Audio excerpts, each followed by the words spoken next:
මේ බලන්නකෝ මේ. දැන් ඔතන දීලා තියෙන්නේ මෙන්න මෙහෙම අවස්ථාවක්නේ. මෙන්න මෙහෙම මතු පිටක් තියෙනවා. මෙන්න මේ මතු පිට මත වස්තුවක් තියලා තියෙනවා. ඒ වස්තුව මත ඉහළට අභිලම්බ ප්‍රතික්‍රියාව ක්‍රියාත්මක වෙනවා.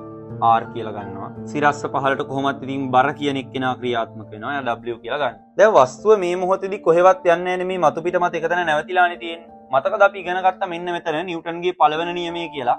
වස්තුවක් එකතැන නැවතිලා ඉන්නවා නම් නිශ්චල නම් එයා මත ක්‍රියාත්මක වන සංප්‍රයුක්ත බලය මොනවා වෙන්න ඕනේද? බිඳුව වෙන්න ඕනේ. කියන්නේ මෙයා මත ක්‍රියාත්මක වන සංප්‍රයුක්ත බලය කීයද? බිඳුවයි. මේ වස්තුව මේසලෑල්ල උඩ නිකන් ඔහෙ තියෙනවනේ. ඒ කියන්නේ සංප්‍රයුක්ත බලය බිඳුවයි. නිශ්චලයිනේ. සංප්‍රයුක්ත බලය බිඳුව වෙන්නේ කොහොමද? ඉහළට තියෙන බලයයි පහළට තියෙන බලයයි මොනවා වුණොත්ද? සමාන වුණොත්. එහෙනම් අභිලම්බ ප්‍රතික්‍රියාව නිව්ටන් 100 නම් මෙයා නිව්ටන් 100 නම් බරත් කීය වෙන්න ඕනේද? නිව්ටන් 100 වෙන්න ඕනේ. දැන් ඔන්න එහෙනම් ඔයා මේ වස්තුවේ බර දන්නවා. කීයද? නිව්ටන් 100යි. ළමයි බරයි ස්කන්ධයයි අතර අපි සමීකරණයක් ඉගෙනගෙන තියෙනවා. බරක් ස්කන්ධයක් කරන්න ඕන නම් ස්කන්ධයක් බරක් කරන්න ඕන නම් අපිට දාන්න පුළුවන් සමීකරණයක් තියෙනවා.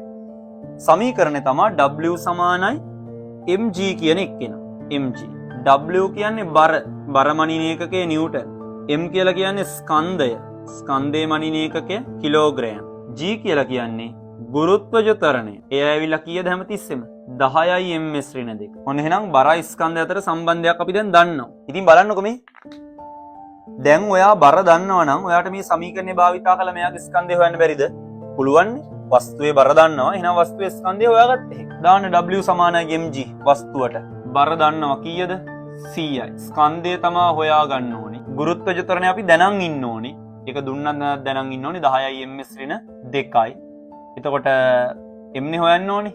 ඒක කතාරලා ඉලක්කන සංකේතය ගමුකෝ. m හොයන්න නම් එයා තනි කරන්න ඕනේ. ඒකට ගුණ කිරීම 10 අරන් එනවා මේ පැත්තට බෙදීම 10ක්. 100 බෙදීම 10 සමානයි m. ඒතර අපිට එනවා m සමානයි කීයද? 10යි. මොනවද? කිලෝග්‍රෑම්. එයි අපි හිතුවේ ස්කන්ධයක්. ස්කන්ධයේ මනින එකකේ සමීකරණය කිලෝග්‍රෑම්. එහෙනම් වස්තුවේ ස්කන්ධයේ කිලෝග්‍රෑම් කීයද? 10යි. උත්තරේ අංක 3.